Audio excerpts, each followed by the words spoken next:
జంగారెడ్డిగూడెంలో ప్రజాసేవ కార్యక్రమాలు జోరుగా కొనసాగుతున్నాయి. స్థానిక ఎమ్మెల్యే రోషన్ కుమార్ చేతుల మీదుగా సీఎం రిలీఫ్ ఫండ్ చెక్కుల పంపిణీ కార్యక్రమం నిర్వహించబడింది. ఆపదలో ఉన్న వారికి అండగా నిలిచేది సీఎంఆర్ఎఫ్ అని ఎమ్మెల్యే తెలిపారు. మండే ఎండల దృష్ట్యా ప్రజల దాహార్తి తీర్చేందుకు మున్సిపాలిటీ ఆధ్వర్యంలో ఏర్పాటు చేసిన చలివేంద్రాన్ని ప్రారంభించారు. అనంతరం మీడియాతో మాట్లాడిన ఆయన అమరావతి అంశంపై వైసీపీ ప్రభుత్వంపై విమర్శలు గుప్పించారు.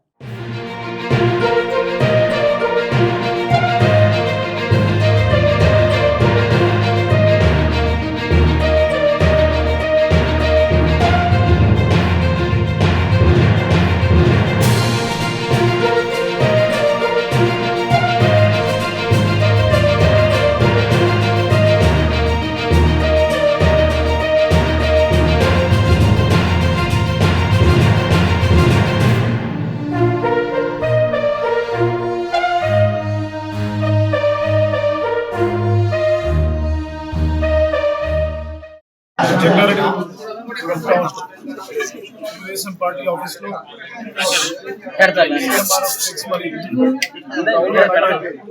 సంబంధించిన బెనిఫిషరీస్ కి ఒక 4,72,000 మరి ఇవ్వడం జరిగింది. మరి ఈసారి వచ్చిన సీఎంఆర్ చెక్స్ లో బ్యాచ్ చూస్తే ఈ నెలలో 37 లక్షల రూపాయల సీఎంఆర్ చెక్స్ మరి ఇవ్వడం జరిగింది.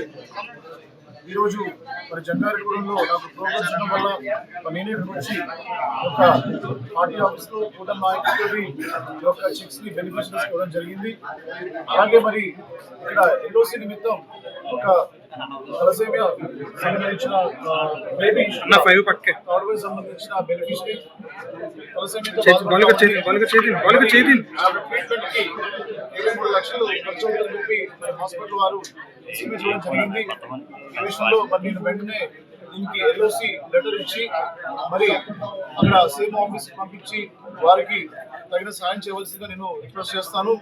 తప్పకుండా మరి ముఖ్యమంత్రి శ్రీ నారా చంద్రబాబు గారు మరి ఎంత ఖర్చైనా కూడా ఈ యొక్క సీఎంఆర్ విషయంలో చాలా ప్రాంప్ట్ గా వచ్చిన ఫైల్స్ ని రైతుల ప్రాసెస్ చేసి మరి సకాలం ఇవ్వడం వల్ల మరి ఎంతో మంది హాస్పిటల్ ట్రీట్మెంట్ తీసుకుని లేదా ముందు జాయినింగ్ ముందు అక్కడ డబ్బు కట్టాలంటే కూడా ఈ విషయంలో మరి మన చింతపూడి కాన్స్టిట్యూన్సీ చూస్తే ఇప్పటి వరకు ఈ యొక్క 18-19 నెలల్లో దాదాపు 8 కోట్ల రూపాయలు సీఎంఆర్ రూపంలో మరి చింతపూడి కాన్స్టిట్యూన్సీకి మరి బెనిఫిట్స్ ఇవ్వడం జరిగింది. ఈ విషయంలో మరి ప్రజలు ఎంతో సంతోషంగా ఉన్నారు. మరి తెలిసిందే మరి ఈ రోజు మరి హాస్పిటల్ ఖర్చులు ఎలా ఉంటాయి అని తెలిసిందే. మరి పేదవారికి అలాగే మిడిల్ క్లాస్ వారికి ఇది చాలా చాలా ఆనందపూర్ణ మరి విషయం కాబట్టి ఈ విషయంలో మరి ఈ కూటమి ప్రభుత్వం వచ్చిన తర్వాత సీఎంఆర్ విషయంలో ప్రజలు చాలా ఆనందంగా ఉన్నారు. అలాగే మరి జంగారెడ్డిగూడెం టౌన్ లో వివిధ డెవలప్మెంట్ ప్రోగ్రామ్స్ కూడా మరి జరుగుతున్నాయి. ఇక్కడ రోడ్స్ కానివ్వండి, ట్రైన్స్ కానివ్వండి, అలాగే సమ్మర్ యాక్షన్ ప్లాన్ లో భాగంగా మరి యొక్క చదువుల కేంద్రం కూడా ఏర్పాటు చేయడం జరిగింది గ్రేటర్ మున్సిపాలిటీలో. అలాగే రూరల్ లో అలాగే నగర పంచాయతీలో కూడా ఈ యొక్క ప్రోగ్రామ్స్ ని త్వరలో స్టార్ట్ చేస్తారని చెప్పి అందరూ తెలియజేస్తున్నాను. అలాగే ఇందాక పెద్దలు మాట్లాడట్టు ప్రజా రాజధాని, మన రాజధాని, దేవతల రాజధాని అమరావతి మరి పార్లమెంట్ లో బిల్ పాస్ అయ్యి అలాగే గజెట్ ఫామ్ లో మరి బయటకు వచ్చినందుకు ప్రజలందరూ కూడా ఆంధ్రలో ఎక్కడ కూడా చాలా సంతోషిస్తున్నారు. ఇది మరి రైతులు చేసిన త్యాగాలు, ఆడవారు మరి రోడ్డుకి వచ్చి మరి పాదయాత్ర చేయడం కానివ్వండి, లాఠీ దెబ్బలు తినడం ఇవన్నీ చూసాం. మరి అప్పుడు అమరావతి విషయంలో పాదయాత్ర చేసినప్పుడు నేను అమెరికా ఉన్నప్పుడు మరి ఆ వీడియోస్ చూసి చాలా మందికి వారికి కాళ్ళకి చొప్పులు కానీ షూస్ కానీ లేకుండా పాదయాత్ర చేశారు. మరి అప్పుడు మన జిల్లా అధ్యక్షుడైన గడ్డిగారితో మాట్లాడి మరి వారి యొక్క సలహా తీసుకొని ఎవరైతే మరి పాదయాత్ర చేస్తున్నారో వారికి షూస్ కూడా పంపించడం జరిగింది. అది మరి అప్పుడు ఆ షూస్ డిస్ట్రిబ్యూషన్ కూడా నాకు గుర్తు అక్కడ కూడా జరిగింది. ఇలాగ ఎంతో మంది స్వచ్ఛందంగా ముందుకు వచ్చి భూములు కానివ్వండి, లేకపోతే వాళ్ళ ఉంటున్న బంగారం కానివ్వండి, డబ్బులు కానివ్వండి, ఎన్నో త్యాగాల మధ్యన మరి అమరావతి రాజధాని పంచుకున్నాం. అలాగే మరి ఆనాడు చూస్తే మరి ఎంతో ఒత్తిడిలో అప్పుడు మరి లెజిస్లేటివ్ కౌన్సిల్ లో షరీఫ్ గారి మీద ఎంత ఒత్తిడి ఉన్నా మరి ఇదిన్నా కూడా ఇప్పుడు మరి ఆయన ఆ రోజున 10 సార్లు కంటే ఎక్కువ నమాజ్ చేసుకున్నారు. మరి ఆనాటి వైసీపీ ప్రభుత్వం జగన్మోహన్ రెడ్డి గారు ఇది అక్కడ బిల్ పాస్ అవ్వకుండా శాసనమండలిలో ఆపడం చూశారు.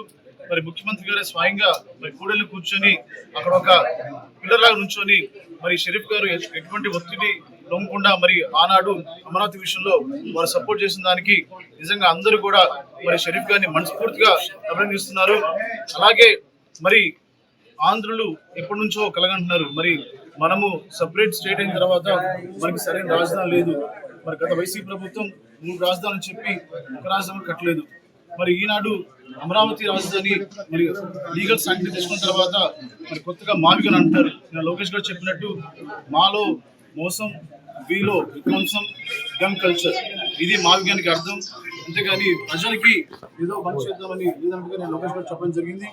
ఏదైనా కూడా మరి ఆఖరికి ప్రజలు కోరుకుంది, ప్రజలు కలగంది జిల్లాలకి మధ్యలో ఉండాలని చెప్పి అమరావతిని సెలెక్ట్ చేయడం జరిగింది.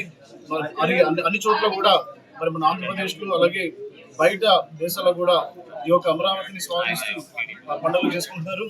మరి మరొకసారి ఎవరైతే ఈ యొక్క త్యాగాల్లో అలాగే ఈ యొక్క ఉద్యమాల్లో పాల్గొన్నారో అందరూ కూడా నా యొక్క పాదాభివందనం తెలియజేస్తున్నాను.